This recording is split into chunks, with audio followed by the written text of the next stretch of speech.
लोकसभेच्या निवडणुका आता जवळ आलेल्या असतानाच भारतीय जनता पक्षाने जे फोडाफोडीचं राजकारण केलं, त्याच फोडाफोडीच्या राजकारणामुळे आता त्यांच्यावरती त्यांचाच पक्ष फुटायची वेळ आलेली आहे। भारतीय जनता पक्षाने 25 वर्ष सोबत असलेल्या आपल्या मित्राला म्हणजेच शिवसेनेला दोन भागात तुकडे करत उद्धव ठाकरे यांच्याकडून शिवसेना हिसकावून घेण्याचा प्रयत्न केला। त्याचबरोबर आमदार खासदार घेतले, मात्र कट्टर शिवसैनिक ते आजही उद्धव ठाकरे यांच्या सोबतच आहेत।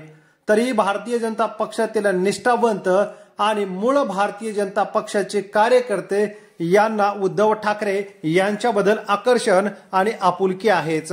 आज जाहीर पक्ष प्रवेश होतोय दिलीपराव माने। मुंबई जिल्ह्याचे जिल्हाध्यक्ष, उपजिल्हाध्यक्ष असे अनेक पद भूषवलेले दिलीपराव माने यांनी आज हजारोंच्या संख्येने मातोश्री या ठिकाणी पक्ष प्रवेश केलेला आहे। या ठिकाणी आमदार आणि माजी मंत्री अनिलराव परब आणि याचबरोबर उद्धव ठाकरे, संजय राऊत यांच्या समवेत हा पक्ष प्रवेश होताना दिसतोय।